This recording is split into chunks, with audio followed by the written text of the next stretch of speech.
ಬಂಗ್ಲೆಗುಡ್ಡ ಕಾಡಿನಲ್ಲಿ ಹೆಣಗಳ ರಾಷ್ಟ್ರೀಯ ಸಿಕ್ಕಿದೆ. ಮಹಜರಿಗೆ ಕರೆದೊಯ್ದ ವೇಳೆ 3 ಕಳೆಬರಹ ಪತ್ತೆ. ಧರ್ಮಸ್ಥಳ ಬುರುಡ ಕೇಸ್ಗೆ ಸ್ಫೋಟಕ ಟ್ವಿಸ್ಟ್ ಕೊಟ್ಟ ವಿಠ್ಠಲ್ ಗೌಡ.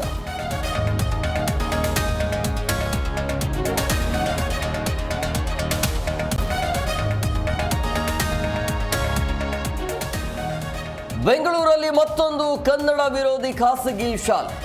ಕನ್ನಡ ಮಾತನಾಡಿದ ವಿದ್ಯಾರ್ಥಿಗಳಿಗೆ ದಂಡ ವಿಧಿಸಿ ಎಚ್ಚರಿಕೆ. ಕೇವಲ ಆಂಗ್ಲ ಭಾಷೆ ಸಂವಹನಕ್ಕೆ ಹೆಚ್ಚು ಒತ್ತಡ.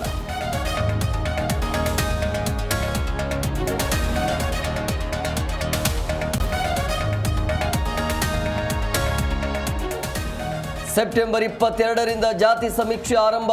ಇಂದು ಮುಖ್ಯಮಂತ್ರಿ ಸಚಿವರ ಸುದ್ದಿಗೋಷ್ಠಿ. ಜಾತಿ ಗಣತಿ ಕುರಿತು ಮಾಹಿತಿ ನೀಡಲಿರುವ ಸಿದ್ದರಾಮಯ್ಯ.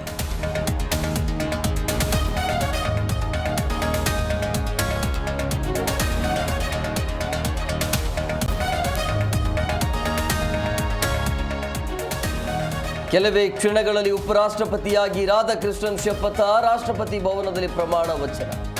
ನಿರ್ಗಮಿತ ಉಪರಾಷ್ಟ್ರಪತಿ ಧನ್ಕರ್ ಭಾಗಿ.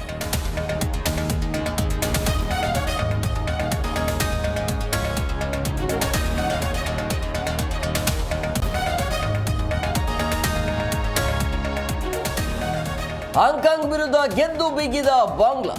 ನಾಡಿದ್ದು ಭಾರತ ಪಾಕ್ ರಣರಣ ಕದನ. ಪಂದ್ಯ ರದ್ದು ಕೋರಿದ ಅರ್ಜಿಯ ತುರ್ತು ವಿಚಾರಣೆಗೆ ಸುಪ್ರೀಂ ನಕಾರ.